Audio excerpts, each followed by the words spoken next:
Gelapnya malam di puncak gunung menyimpan lebih dari sekadar dingin. Ada kisah-kisah yang tidak pernah kembali turun. Selamat datang di Si Paling Horor, tempat di mana cerita mistis, misteri, dan teror pendakian akan membuat bulu kuduk kalian berdiri. Siapkan mental kalian, karena malam ini, kita akan menyelami kisah horor pendaki yang mungkin membuat kalian berpikir dua kali sebelum mendaki gunung. Senja turun perlahan di lereng Gunung Merbabu, bukan dengan warna jingga yang hangat, melainkan dengan gradasi kelabu yang menekan. Cahaya matahari yang tersisa terseret di balik puncak-puncak pepohonan pinus, meninggalkan jalur pendakian dalam bayangan panjang yang tampak seperti jari-jari gelap memanjang di tanah berbatu. Udara berubah drastis, dari hangat menjadi menusuk tulang, seolah gunung itu sendiri sedang menarik napas panjang sebelum malam tiba. 3 sosok kecil terlihat bergerak perlahan di jalur setapak yang licin oleh embun. Raka berjalan paling depan, langkahnya mantap namun mulai melambat karena kelelahan. Di belakangnya, Bima menyesuaikan ransel besar di pundaknya, napasnya terdengar berat dan terputus-putus. Sari berada di posisi paling belakang, menunduk, sesekali menatap sekeliling dengan perasaan was-was yang tak bisa ia jelaskan. Kabut tipis mulai merayap naik dari dasar jurang, menggulung seperti asap putih yang hidup. Mula-mula hanya berupa selimut tipis, tetapi semakin lama semakin tebal, menelan batang-batang pohon, bebatuan, dan jalur yang mereka lalui. Dunia seolah menyempit hanya sejauh cahaya senter mereka. Masih jauh? Tanya Sari, suaranya bergetar meski ia berusaha terdengar biasa saja. Raka berhenti sejenak, menoleh ke belakang. Wajahnya tampak lelah, tetapi ia mencoba tersenyum. Harusnya sudah dekat. Pos Merbabu tinggal sebentar lagi. Bima mendengus pelan. Sebentar lagi versi lo itu kadang bisa sejam lagi. Raka tertawa kecil, namun tawanya cepat hilang ditelan kabut. Di dalam hati, ia pun sebenarnya merasa tidak nyaman. Jalur ini biasanya ramai oleh pendaki lain. Suara langkah, obrolan, bahkan canda tawa. Namun sore itu, tidak ada siapapun selain mereka bertiga. Tidak ada rombongan lain, tidak ada suara manusia, hanya gesekan dedaunan kering di bawah sepatu mereka. Langit di atas semakin gelap, berubah dari kelabu menjadi biru tua pekat. Angin berhembus perlahan, membawa aroma tanah basah dan sesuatu yang asing, bau dingin yang menusuk, seolah datang dari tempat yang sudah lama tak terjamah manusia. Akhirnya, di balik tirai kabut, siluet sebuah bangunan kayu muncul. Pos Merbabu. Bangunan kecil yang dulu sering menjadi tempat transit para pendaki, namun kini tampak ditinggalkan. Bangunan itu berdiri miring sedikit ke kanan. Dinding kayunya kusam dan dipenuhi bercak kehitaman seperti jamur atau lumut yang telah lama menggerogoti. Beberapa papan tampak retak, sebagian bahkan terkelupas. Atap sengnya berkarat, beberapa bagian melengkung ke bawah, seolah tidak sanggup lagi menahan beban waktu dan cuaca. Raka berhenti tepat di depan pintu yang setengah terbuka. Pintu kayu itu berderit pelan tertiup angin, bergerak maju mundur seperti diayun tangan tak terlihat. Ini, posnya. Sari berbisik, hampir tak bersuara. Bima mengarahkan senter ke dalam. Cahaya putih menembus kegelapan ruangan, menyingkap lantai kayu yang lembab, dipenuhi debu tebal dan jejak-jejak lama yang sudah tak bisa dikenali. Tidak ada meja yang layak, hanya beberapa bangku reot, dan di sudut ruangan tampak tumpukan barang usang yang tertutup kain lusuh. Sepertinya nggak ada orang di sini, kata Bima, suaranya menggema tipis di dalam ruangan kosong. Raka mengangguk perlahan. Biasanya ada rombongan lain, tapi hari ini benar-benar sepi. Sari merinding. Ia mengusap lengannya sendiri, merasakan bulu kuduknya berdiri. Sesuatu tentang tempat itu terasa salah, bukan sekadar tua atau terbengkalai, melainkan hidup dengan caranya sendiri. Ya sudah, daripada gelap di jalur, katanya akhirnya, berusaha meyakinkan dirinya sendiri lebih daripada teman-temannya. Mereka pun masuk satu persatu. Pintu kayu berderit keras saat Raka mendorongnya lebih lebar. Suara itu menggema, memantul dari dinding ke dinding, lalu lenyap ditelan keheningan yang tebal. Begitu mereka berada di dalam, udara terasa lebih dingin. Bukan dingin biasa, melainkan dingin yang meresap ke tulang, seolah berasal dari bawah lantai kayu itu sendiri. Sari menahan napas sejenak, merasa seperti sedang memasuki sesuatu yang seharusnya tidak diganggu. Bima meletakkan ranselnya, membuka kompor kecil, dan mulai menyiapkan makan malam sederhana. Raka membantu mengeluarkan peralatan, sementara Sari duduk di salah satu bangku, menatap sekeliling dengan mata penuh kewaspadaan. Cahaya kompor kecil mulai menyala, menciptakan lingkaran cahaya hangat di tengah ruangan. Uap air mendesis ketika panci logam diletakkan di atas api. Aroma mie instan perlahan memenuhi udara, bercampur dengan bau lembab kayu tua. Untuk beberapa saat, suasana terasa normal. Mereka berbincang ringan, membicarakan perjalanan yang melelahkan, bercanda tentang siapa yang paling banyak mengeluh, dan merencanakan perjalanan ke puncak keesokan harinya. Namun, seiring waktu berlalu, keheningan di luar semakin terasa menekan. Tidak ada suara jangkrik. Tidak ada desir angin yang biasanya selalu terdengar di pegunungan. Bahkan daun-daun pinus di luar seolah berhenti bergoyang. Yang ada hanya suara kecil api kompor, gemericik air mendidih, dan detak jantung mereka sendiri. Sari tiba-tiba berhenti mengaduk makanannya. Ia menatap pintu yang setengah terbuka. Kabut di luar semakin tebal, bergerak perlahan seperti makhluk hidup yang mengintip ke dalam pos. "Lo dengar sesuatu nggak?" tanyanya pelan. Raka dan Bima menoleh bersamaan. Bima mengerutkan dahi. "Dengar apa?" Sari terdiam. Ia sendiri tidak yakin. Hanya perasaan, seperti ada sesuatu yang memperhatikan mereka dari kegelapan. Raka mencoba tertawa kecil. "Mungkin cuma capek. Kita semua udah lelah." Tapi Raka sendiri tidak sepenuhnya tenang. Matanya tanpa sadar terus menyapu sudut-sudut ruangan. Dinding kayu, langit-langit yang mulai lapuk, celah-celah kecil di antara papan yang membiarkan angin dingin menyusup masuk. Saat ia mengalihkan pandangannya ke sudut paling gelap ruangan, sesuatu membuat napasnya tertahan. Sekilas, hanya sepersekian detik, ia merasa melihat sebuah bayangan berdiri di sana. Tinggi, tegak, lebih gelap dari kegelapan itu sendiri. Bukan bayangan benda. Bukan bayangan ransel atau peralatan mereka. Bayangan itu tampak, berbentuk. Raka mengerjap cepat. Jantungnya berdegup kencang. Ketika ia melihat kembali, sudut ruangan itu kembali kosong. Hanya tumpukan barang usang tertutup kain lusuh yang diam membisu. "Ra?" panggil Bima. Raka tersentak. "Iya." "Minyak udah matang." Raka mengangguk, tapi pikirannya masih tertinggal di sudut ruangan itu. Ia mencoba meyakinkan dirinya bahwa itu hanya permainan cahaya, pantulan api kompor, atau kelelahan yang mempermainkan matanya. Mereka makan dalam keheningan yang semakin pekat. Setiap sendok terasa berat, bukan karena makanannya, tetapi karena atmosfer di dalam pos yang semakin tidak nyaman. Di luar, kabut terus menebal, menutup segala sesuatu dalam tirai putih kelam. Cahaya senter yang diarahkan ke pintu hanya memantul kembali, seolah menabrak dinding tak kasat mata. Raka menatap kembali ke sudut ruangan. Kali ini lebih lama. Tidak ada apa-apa. Hanya bayangan biasa. Namun perasaan itu tidak hilang. Perasaan bahwa mereka tidak sendirian. Sari tiba-tiba menggigil.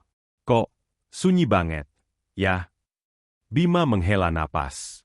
Di gunung emang gini kalau malam. Tapi bahkan Bima terdengar ragu dengan ucapannya sendiri. Api kompor mulai mengecil.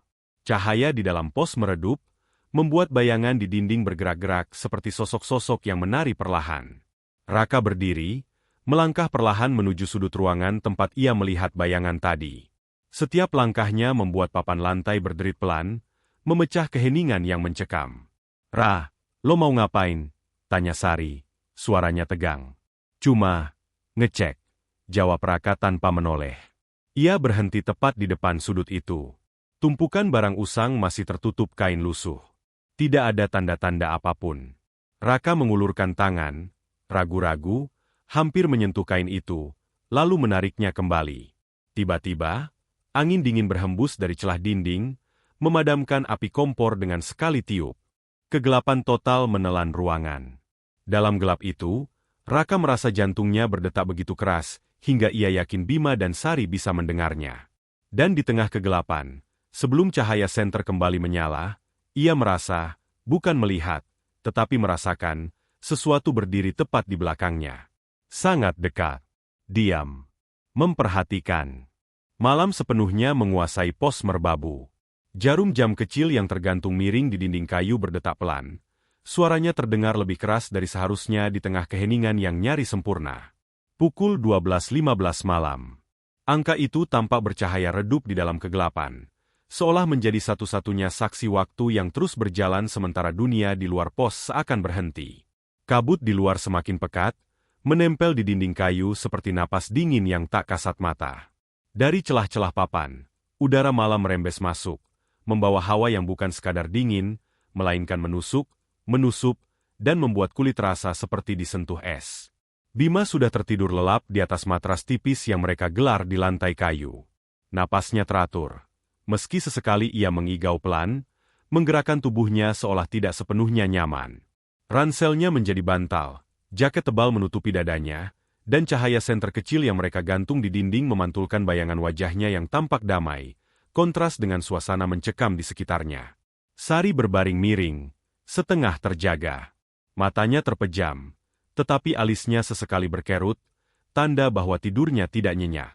Tangannya memeluk jaketnya sendiri, seolah mencari kehangatan yang tak sepenuhnya ia rasakan. Dalam diam, pikirannya terus berputar, mengingat perasaan ganjil yang ia rasakan sejak mereka memasuki pos itu.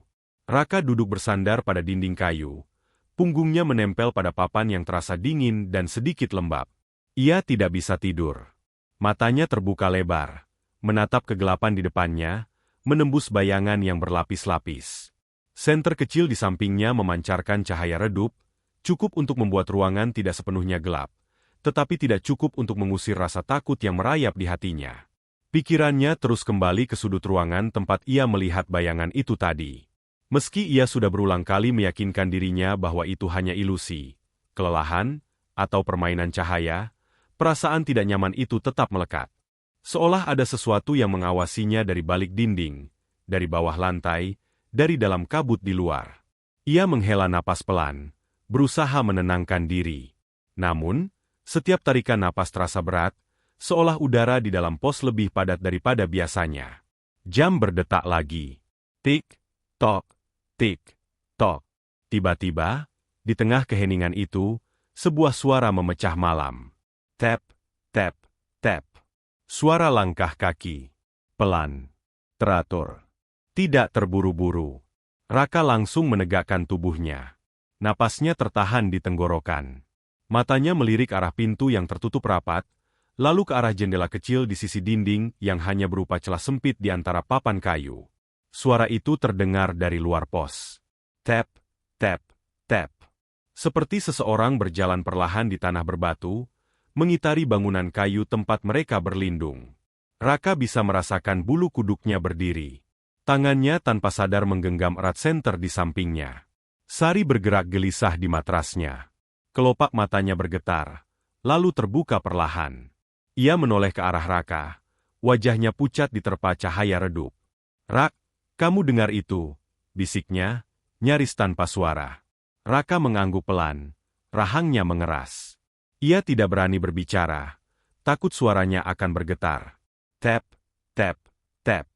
Langkah itu terus terdengar, berputar mengelilingi pos. Kadang semakin dekat ke dinding, kadang menjauh, tetapi tidak pernah benar-benar berhenti. Bima menggerakkan tubuhnya, terganggu oleh bisik-bisik Sari. Ia mengerjap, menguap lebar, lalu mengusap wajahnya. "Kenapa sih? Berisik banget," gumamnya setengah sadar. Sari menatapnya dengan mata membulat. "Bei, denger nggak?" Bima terdiam sejenak, mendengarkan. Tap, tap, tap. Ia mengernyit, lalu tertawa kecil, mencoba mencairkan suasana. "Ah, paling cuma pendaki lain yang lewat. Mungkin ada rombongan telat." Raka tidak menjawab. Ia ingin percaya pada kata-kata Bima, tetapi ada sesuatu dalam cara langkah itu terdengar yang terasa salah. Tidak seperti langkah orang yang lelah mendaki, tidak seperti sepatu trekking menghantam tanah. Terlalu teratur, terlalu halus, terlalu sengaja. Bima bangkit, meraih senter besar yang mereka letakkan di dekat pintu. Ia melangkah dengan santai, jelas tidak merasakan ketakutan yang menghantui Raka dan Sari. "Gue cek sebentar." "Ya, biar kalian tenang," katanya sambil tersenyum tipis. Raka menahan napas saat Bima membuka pintu kayu itu sedikit. Engselnya berderit, memecah keheningan yang tebal. Udara dingin langsung menerobos masuk, membawa bau tanah basah dan kabut yang lembab. Bima menyorotkan senter keluar. Cahaya putih memotong kegelapan, menembus tirai kabut tebal yang menggulung di depan pos. Pepohonan pinus tampak seperti bayangan hitam tanpa bentuk jelas, berdiri diam seperti patung. Tidak ada siapa-siapa. Tidak ada siluet manusia. Tidak ada jejak langkah yang terlihat jelas di tanah. Hanya kabut yang bergerak perlahan, menelan cahaya senter seperti makhluk hidup yang rakus. Bima menghela napas lega. Tuh, nggak ada orang. Mungkin cuma suara ranting jatuh atau angin. Ia menutup pintu kembali, menguncinya dengan kait besi berkarat yang terasa dingin di tangannya. Begitu pintu tertutup, suasana kembali sunyi. Namun, keheningan itu hanya bertahan beberapa detik. Tap, tap, tap. Suara itu terdengar lagi. Tapi kali ini, bukan dari luar. Langkah itu datang dari dalam pos. Jantung Raka seolah berhenti berdetak sejenak sebelum berdegup lebih kencang dari sebelumnya. Sari langsung menegakkan tubuhnya. Matanya membelalak ketakutan. Bima, yang baru saja duduk kembali, membeku di tempatnya. Tap, tap, tap. Langkah kaki itu jelas terdengar bergerak perlahan di belakang mereka. Bukan di dekat pintu. Bukan di sudut gelap. Tetapi di dalam ruangan yang sama dengan mereka. Suara itu datang dari lantai kayu yang berderit pelan setiap kali.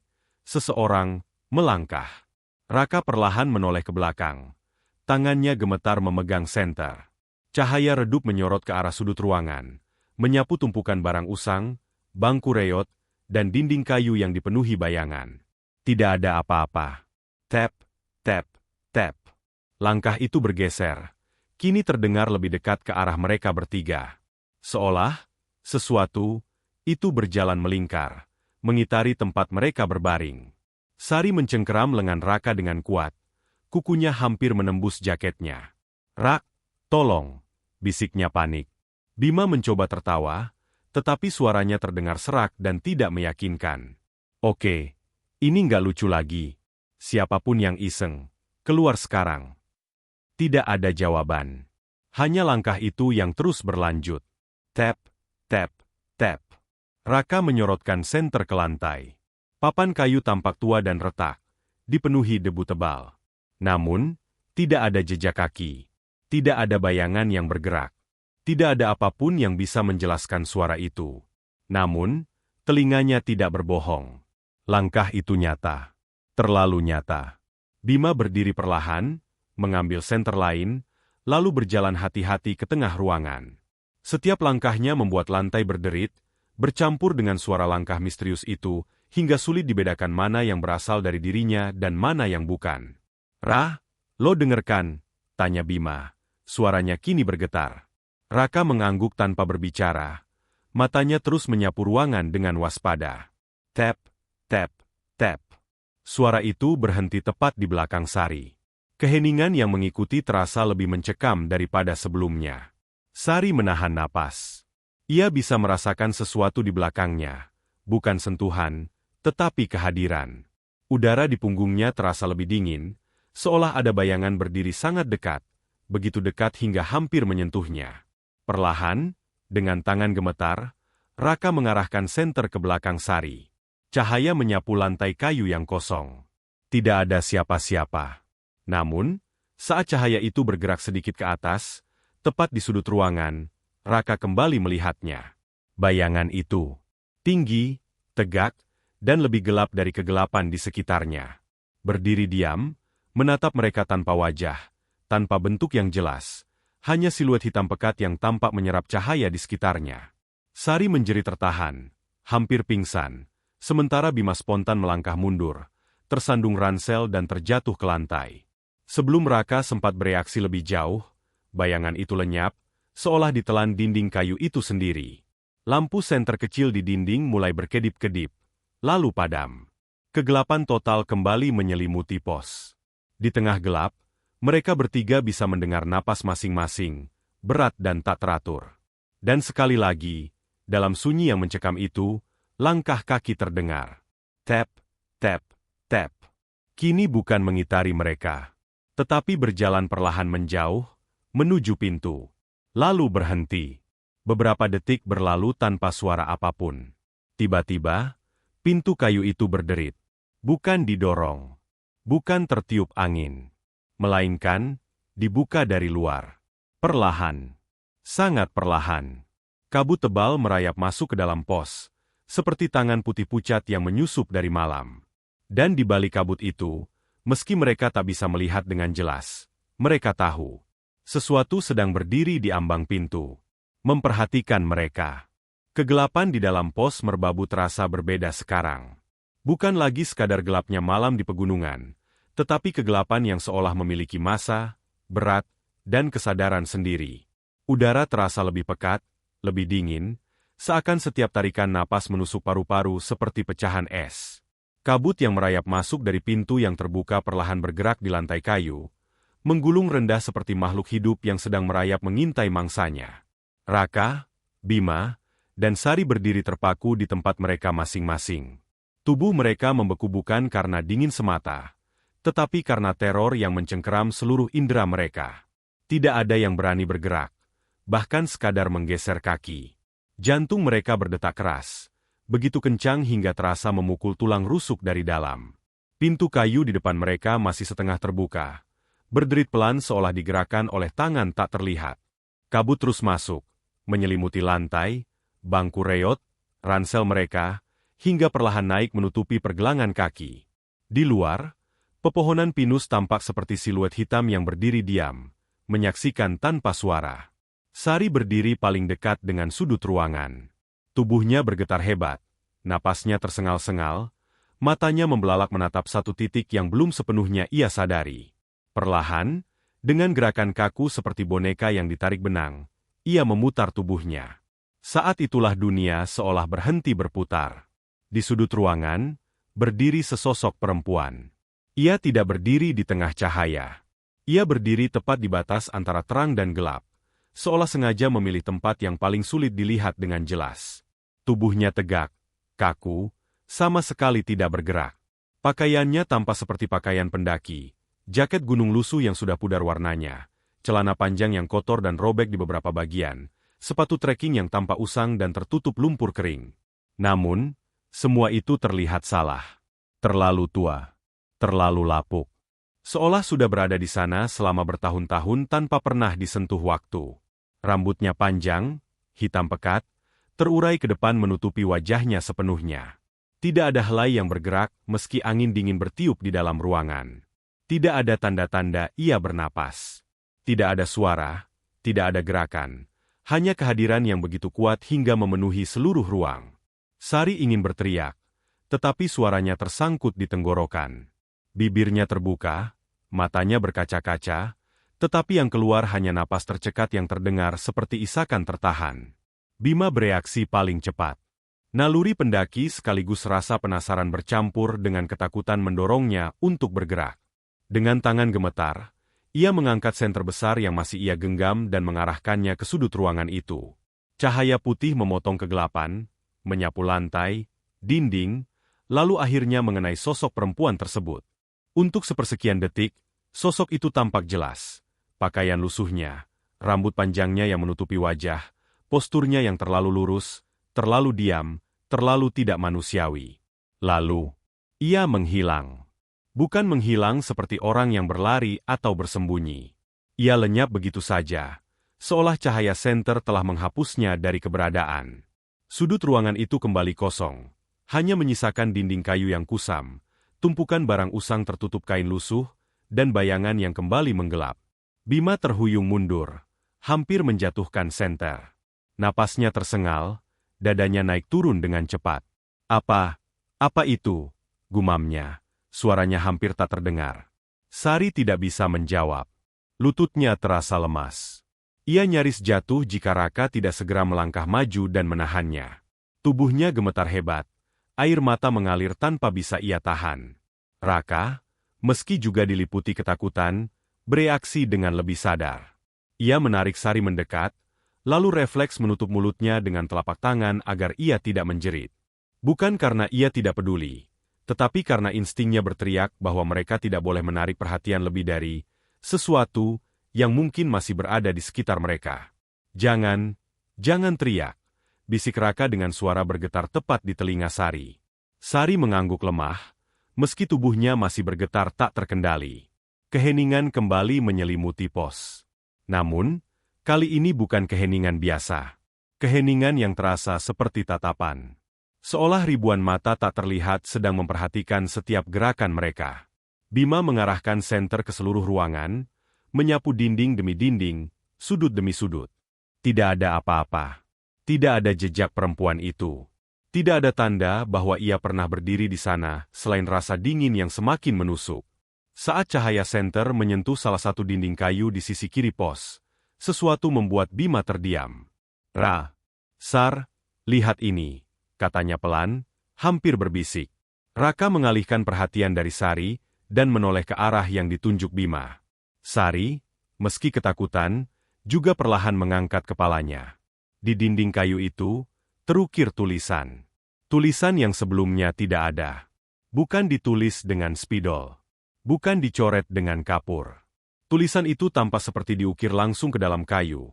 Huruf-hurufnya kasar, dalam, dan tidak rapi, seolah dibuat dengan tangan yang tergesa-gesa atau penuh kepanikan. Jangan tidur di sini. Huruf-huruf itu tampak lebih gelap daripada kayu di sekitarnya, seolah masih basah. Beberapa serat kayu di sekelilingnya tampak terkelupas, menandakan tulisan itu dibuat dengan tenaga yang tidak biasa. Sari tersentak melihatnya. Napasnya semakin cepat, dadanya terasa sesak. Tadi belum ada, bisiknya lirih. Raka merasakan tengkuknya merinding. Ia yakin 100% bahwa saat mereka masuk ke pos, dinding itu kosong. Ia bahkan sempat menatapnya cukup lama saat mereka memasak dan beristirahat. Bima mendekat perlahan, mengarahkan senter lebih dekat ke tulisan itu. Cahaya putih membuat ukiran tersebut semakin jelas, semakin nyata, dan semakin mengerikan. Siapa yang nulis ini? Gumam Bima, bukan benar-benar bertanya. Lebih seperti berbicara pada dirinya sendiri. Tidak ada jawaban. Tiba-tiba, suasana berubah. Angin dingin berhembus kencang dari segala arah, padahal pintu sudah tertutup rapat kembali setelah Bima memeriksanya tadi. Bukan angin biasa. Angin ini terasa tajam, menusuk kulit, membawa bau tanah basah, kayu lapuk, dan sesuatu yang samar tetapi membuat perut mual. Lampu senter kecil yang tergantung di dinding mulai berkedip-kedip, cahayanya bergetar seperti napas yang terengah. Bayangan di dinding bergerak liar, memanjang dan memendek, seolah sosok-sosok tak terlihat sedang menari dalam kegelapan. Bangku kayu di sudut bergetar pelan. Papan lantai berderit tanpa ada yang menginjaknya. Tumpukan barang usang tertutup kain lusuh di sudut ruangan bergoyang sedikit, seolah ada sesuatu di bawahnya yang bergerak.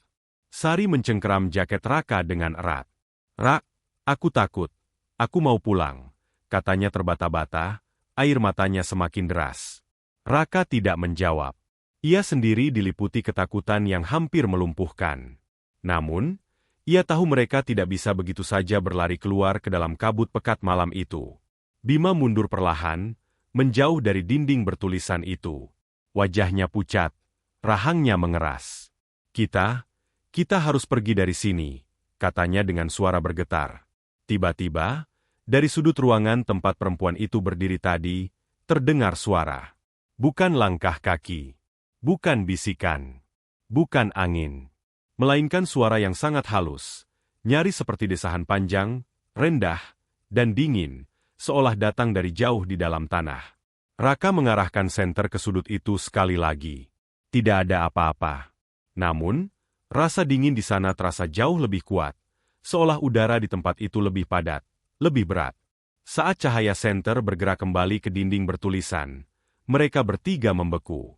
Tulisan itu berubah. Huruf-hurufnya tampak bergerak sedikit, seolah kayu itu bernapas.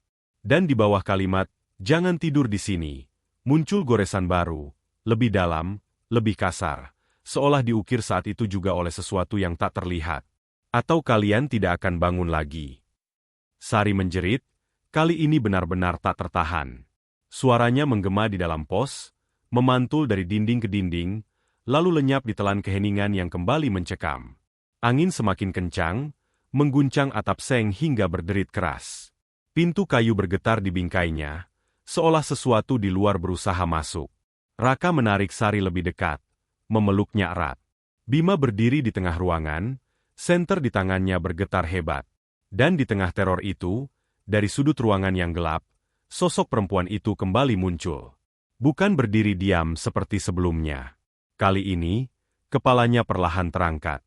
Rambut panjang yang menutupi wajahnya bergerak sedikit ke samping.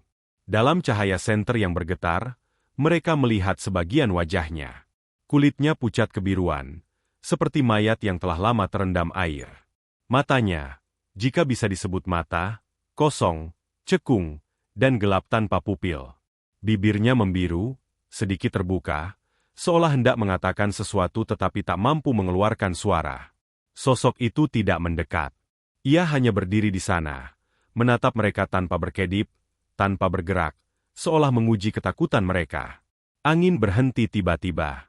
Keheningan kembali menyelimuti pos. Dan di dalam keheningan itu, satu pertanyaan menggantung di udara, lebih menakutkan daripada apapun yang mereka lihat malam itu. Siapa sebenarnya perempuan itu, dan apa yang ia inginkan dari mereka? Waktu terasa melambat di dalam pos merbabu, seolah jarum jam menolak bergerak, terjebak di antara detik-detik yang mencekik.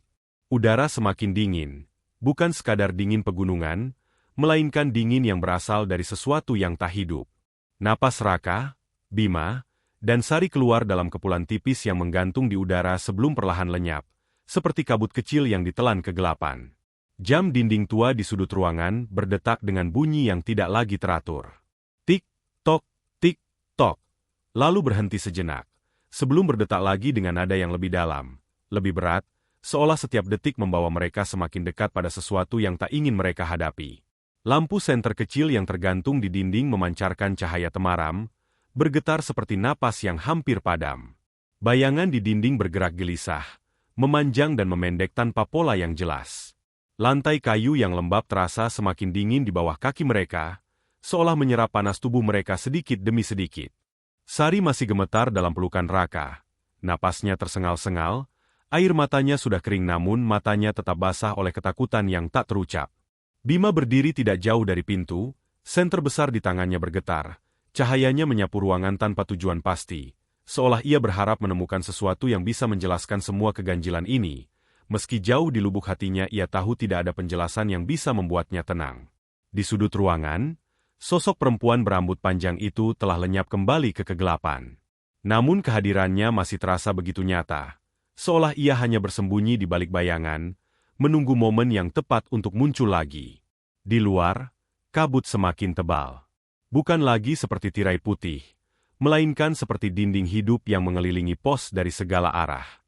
Pepohonan pinus tidak lagi terlihat. Yang ada hanya kehampaan kelabu yang tampak tak berujung. Tepat saat jarum jam menunjuk pukul 1, sebuah suara memecah keheningan. Bukan langkah kaki. Bukan angin. Bukan derit kayu. Sebuah suara manusia. "Permisi, boleh numpang?" Suara itu terdengar dari luar pos. Suara perempuan. Halus, lembut, hampir sopan, tetapi ada sesuatu yang sangat dingin di dalamnya, seperti embun beku yang menyentuh kulit. Ketiganya langsung membeku. Raka merasakan jantungnya berdegup begitu kencang hingga telinganya berdenging. Bima menahan napas, matanya terpaku ke arah pintu. Sari mengangkat kepalanya perlahan, wajahnya pucat pasi. "Permisi, boleh numpang?" Suara itu terdengar lagi, dengan nada yang sama persis, seolah diputar ulang. Sari hampir menjawab. Bibirnya terbuka, napasnya tertahan, kata-kata hampir keluar begitu saja, refleks manusia yang ingin menolong orang lain di malam yang dingin. Namun Raka bereaksi lebih cepat. Ia menutup mulut Sari dengan telapak tangannya, cukup kuat untuk menghentikan suara, tetapi tidak menyakitinya. Matanya menatap Sari tajam, penuh peringatan tanpa kata. Sari menatapnya dengan mata penuh air, tubuhnya semakin bergetar. Di luar, suara itu tidak pergi. "Kenapa diam?" katanya lagi. Kali ini, suaranya terdengar lebih dekat.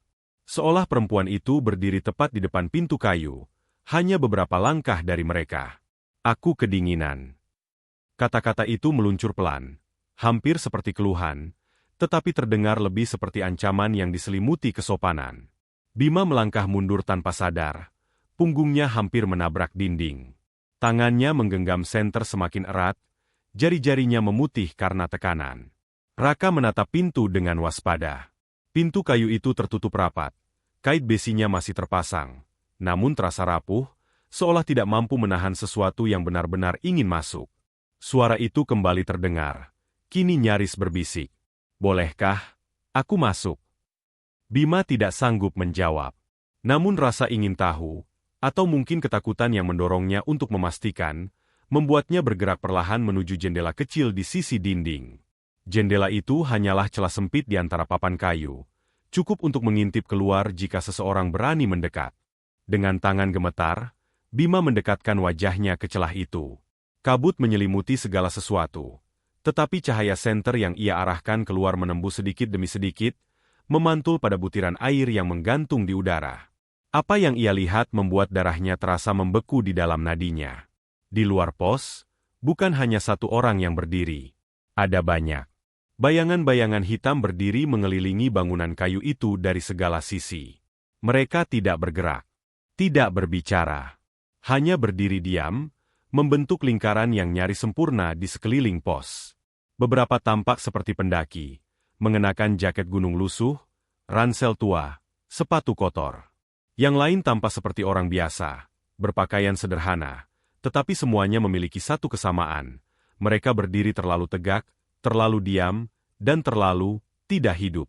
Wajah mereka tidak terlihat jelas karena tertutup kabut dan bayangan, tetapi Bima bisa merasakan tatapan mereka. Dingin, kosong, menunggu. Seolah menunggu mereka membuka pintu. Bima mundur tersentak, hampir terjatuh.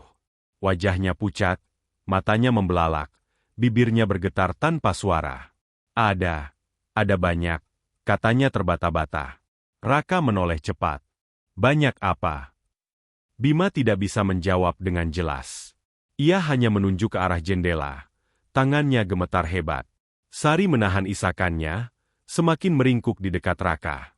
Tiba-tiba, tanpa peringatan, lampu senter kecil di dinding berkedip sekali, lalu mati total.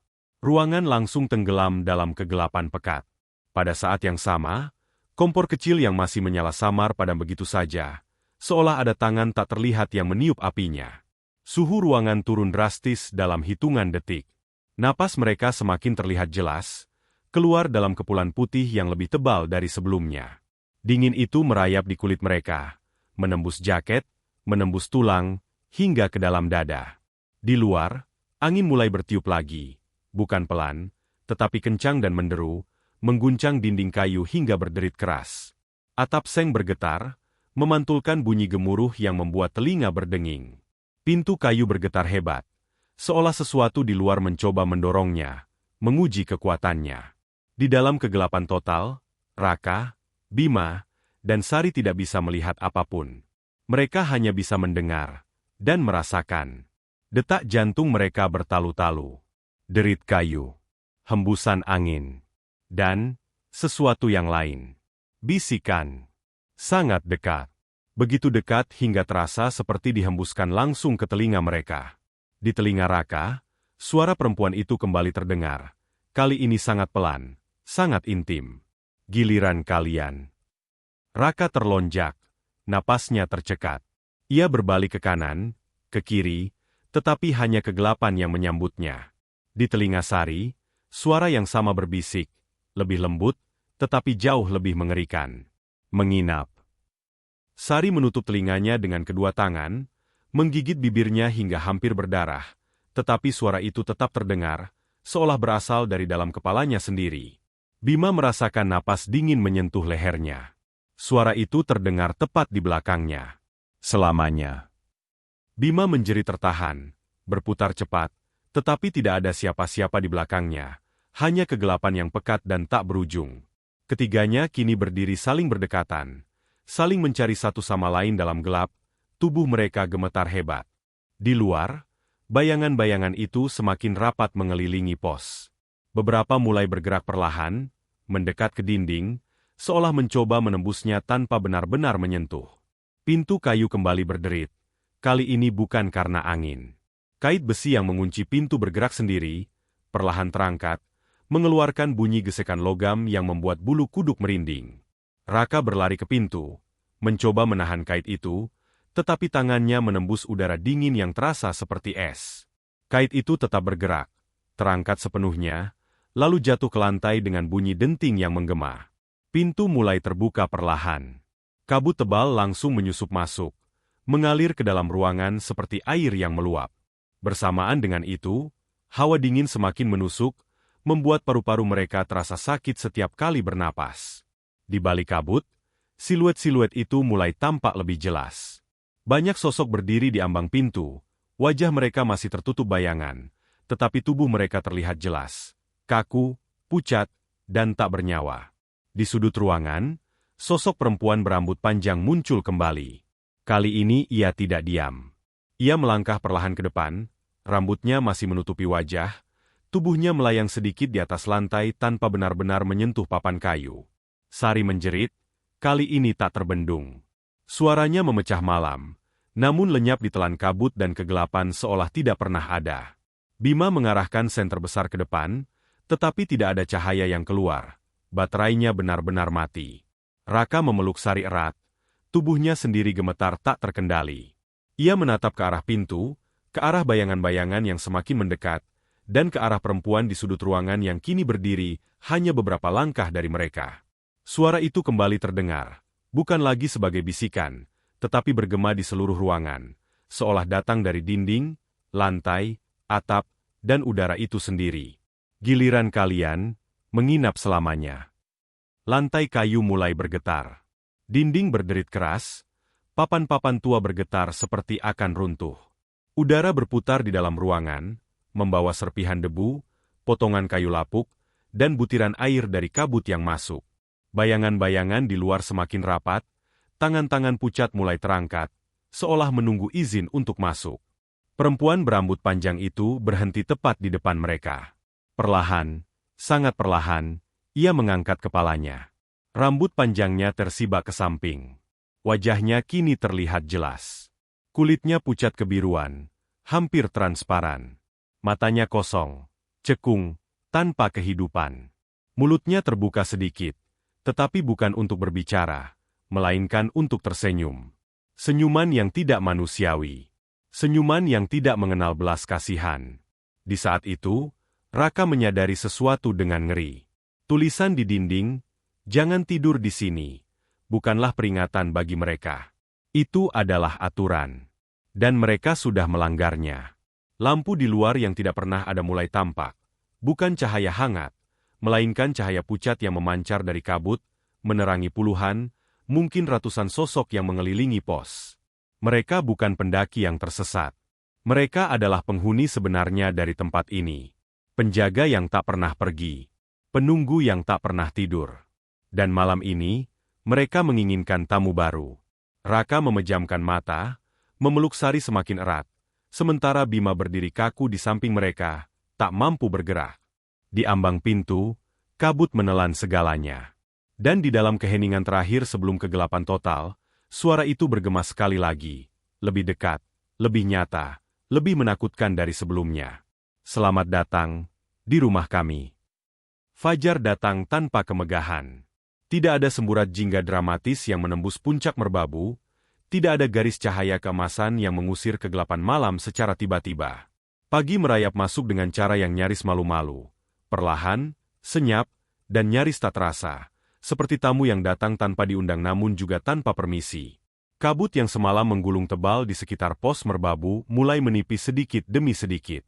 Bukan menghilang secara dramatis, melainkan terurai perlahan, seolah ditarik kembali ke dalam tanah, ke dalam jurang, atau ke tempat asalnya yang tak diketahui. Lapisan putih pekat itu berubah menjadi gumpalan tipis yang melayang rendah, menyentuh pucuk rumput basah dan batang pohon pinus yang berdiri diam. Udara pagi terasa lebih segar, meski masih menyimpan sisa dingin malam yang menggigit. Embun menempel di setiap daun, setiap ranting, setiap papan kayu pos yang lapuk. Butiran air kecil berkilau samar saat cahaya pertama mulai menyentuhnya, menciptakan ilusi ketenangan yang nyaris indah, seolah tidak ada teror yang terjadi beberapa jam sebelumnya. Dari kejauhan, suara burung mulai terdengar. Mula-mula hanya satu, kicauan pelan yang memecah sunyi. Lalu disusul oleh yang lain, hingga perlahan hutan kembali hidup dengan simfoni alam yang biasa. Desir daun tertiup angin lembut, gemericik air jauh di bawah lembah, dan langkah-langkah kecil hewan yang bergerak di antara semak belukar. Pos merbabu berdiri seperti biasa, atau setidaknya, seperti apa yang ingin ia tampakkan. Bangunan kayu itu masih miring sedikit ke kanan. Dindingnya tetap kusam. Papan-papannya retak dan berlumut. Atap seng berkarat masih berderit pelan tertiup angin pagi. Tidak ada tanda-tanda keganasan malam sebelumnya, tidak ada jejak teror, tidak ada bekas perjuangan. Pintu pos terbuka sedikit, hanya selebar telapak tangan. Seolah sengaja dibiarkan demikian. Beberapa waktu kemudian, suara langkah manusia mulai terdengar dari jalur pendakian. Sekelompok pendaki, 5 orang, terdiri dari 3 laki-laki dan 2 perempuan, muncul dari balik tikungan jalur berbatu. Mereka tampak segar, penuh semangat, dan tidak menyadari apapun yang terjadi di tempat itu semalam. Salah satu dari mereka, seorang laki-laki berjaket biru terang, menunjuk ke arah pos. Itu pos merbabu, kan? Katanya sambil mengusap keringat di dahinya. Temannya yang lain, perempuan berambut pendek, mengangguk. Iya, biasanya ramai. Tapi kok kelihatannya sepi banget. Mereka melambatkan langkah saat mendekati pos. Suasana yang awalnya riang berubah sedikit lebih hati-hati. Meski pagi cerah, ada sesuatu tentang pos itu yang terasa, sunyi dengan cara yang tidak wajar. Pintu yang terbuka sedikit itu menarik perhatian mereka. Loh, kok pintunya kebuka? Tanya salah satu pendaki laki-laki lain, mengerutkan dahi. Rasa penasaran mengalahkan kewaspadaan. Laki-laki berjaket biru melangkah lebih dulu, menaiki 3 anak tangga kayu yang berderit di bawah kakinya. Ia mendorong pintu perlahan. Pintu terbuka dengan suara berderit panjang, menggaung pelan di dalam ruangan kosong. Mereka berlima masuk satu persatu. Cahaya pagi menyelinap melalui celah-celah dinding kayu, menciptakan garis-garis terang di lantai yang berdebu. Ruangan tampak persis seperti pos lama yang jarang dipakai, tetapi tidak berantakan, tidak seperti tempat yang baru saja menjadi saksi kejadian mengerikan. Di dalam pos, tidak ada siapa-siapa. Tidak ada pendaki lain. Tidak ada suara. Tidak ada tanda kehidupan. Namun, yang lebih aneh adalah apa yang mereka lihat di dalam. 3 ransel besar tergeletak rapi di sudut ruangan, berdiri tegak seolah baru saja ditinggalkan pemiliknya. Di sampingnya, 3 pasang sepatu trekking tersusun sejajar, menghadap ke arah pintu, seolah siap dipakai kembali. Di tengah ruangan, kompor kecil masih berada di tempat yang sama, lengkap dengan panci logam yang sudah dingin. Senter besar tergeletak di lantai, baterainya habis. Jaket tebal terlipat rapi di atas bangku reot. Tidak ada tanda-tanda kekacauan. Tidak ada barang berserakan. Tidak ada bekas perkelahian atau kepanikan. Semua tampak terlalu rapi. Ini punya siapa? Tanya perempuan berambut pendek itu, suaranya sedikit pelan. Temannya menggeleng. Nggak tahu. Tapi aneh.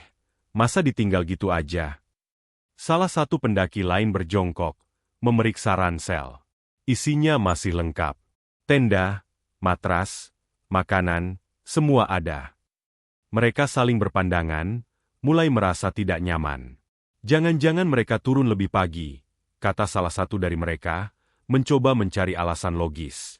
Namun, tidak ada jejak kaki segar di lantai berdebu menuju pintu.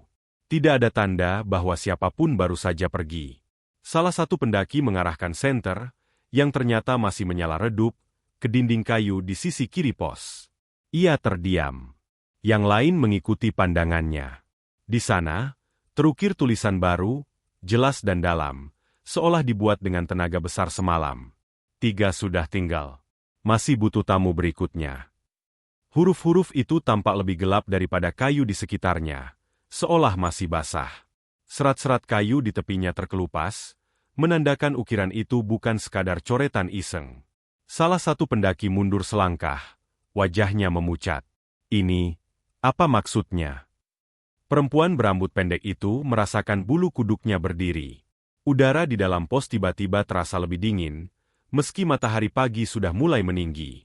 Laki-laki berjaket biru menelan ludah. 3?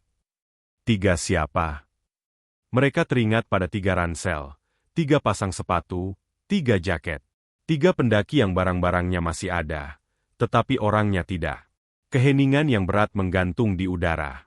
Di luar, burung tetap berkicau seolah tidak peduli. Angin pagi tetap berhembus lembut, menggoyangkan daun pinus dan rumput liar di sekitar pos. Dari kejauhan, suara air mengalir terdengar tenang. Namun di dalam pos merbabu, suasana terasa berbeda, seolah dinding kayu itu menyimpan sesuatu yang tak ingin dilepaskan. Salah satu pendaki akhirnya memutuskan untuk keluar. Kita harus lapor ini ke base camp, katanya dengan suara gemetar. Yang lain mengangguk setuju. Mereka bergegas meninggalkan pos, langkah mereka lebih cepat dari saat datang, seolah takut sesuatu akan menahan mereka jika berlama-lama. Beberapa jam kemudian, berita itu menyebar. Tim pencarian dikirim. Polisi, relawan, dan tim SAR naik ke Merbabu, menyisir jalur, hutan, jurang, dan area sekitar pos Merbabu. Mereka mencari 3 pendaki bernama Raka, Bima, dan Sari, berdasarkan identitas yang ditemukan di ransel mereka. Hari berganti hari. Jejak demi jejak diperiksa. Saksi demi saksi diwawancarai. Jalur pendakian disisir berulang kali. Namun tidak ada yang ditemukan. Tidak ada jejak kaki yang mengarah keluar dari pos. Tidak ada bekas jatuh ke jurang. Tidak ada tanda-tanda serangan binatang buas. Tidak ada apapun yang bisa menjelaskan kemana mereka pergi. Seolah mereka menghilang begitu saja dari muka bumi. Beberapa pendaki senior mulai berbisik-bisik. Ada yang mengatakan bahwa pos Merbabu memang sudah lama, tidak bersih.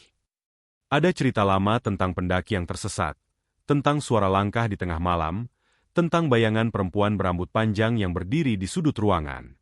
Ada yang mengingat kisah lama tentang pos itu, bahwa dulunya pernah terjadi kecelakaan tragis di sana. Beberapa pendaki meninggal karena hipotermia saat terjebak badai. Sejak saat itu, katanya, pos tersebut tidak pernah benar-benar kosong. Namun tidak ada yang bisa membuktikan. Yang pasti, sejak malam itu, pos Merbabu tidak lagi sekadar dianggap sebagai tempat transit biasa. Orang-orang mulai menyebutnya dengan nama lain. Pos kosong Merbabu. Beberapa pendaki mengaku pernah menginap di sana dan mendengar langkah kaki di luar, padahal tidak ada siapa-siapa. Ada yang mengatakan melihat bayangan berdiri di sudut ruangan saat lampu padam. Ada yang terbangun karena merasa ada seseorang berdiri di samping mereka. Sebagian menganggap itu hanya cerita untuk menakut-nakuti pendaki baru. Namun ada pula yang bersumpah bahwa mereka merasakannya sendiri. Yang paling mengerikan adalah satu kesimpulan yang perlahan terbentuk di kalangan pendaki gunung. Siapapun yang menginap di pos kosong Merbabu sendirian, bukan lagi sekadar bermalam. Mereka tidak hanya beristirahat dari lelahnya perjalanan. Mereka tidak hanya terlindung dari dinginnya angin gunung. Mereka berhadapan dengan penghuninya. Penghuni yang tidak pernah terlihat jelas, tetapi selalu terasa. Penghuni yang tidak pernah pergi, hanya menunggu. Menunggu malam. Menunggu kabut. Menunggu suara langkah yang mengitari pos. Dan menunggu tamu berikutnya. Bertahun-tahun kemudian, pos kosong Merbabu masih berdiri di tempat yang sama. Kayunya semakin lapuk, atapnya semakin berkarat, tetapi bangunan itu tetap ada, seolah menolak untuk runtuh. Kadang, saat kabut turun di senja hari, beberapa pendaki mengaku melihat cahaya redup dari dalam pos, meski tidak ada siapapun di sana. Kadang, saat malam sunyi, orang-orang yang berani mendekat mengaku mendengar bisikan lembut dari balik dinding kayu.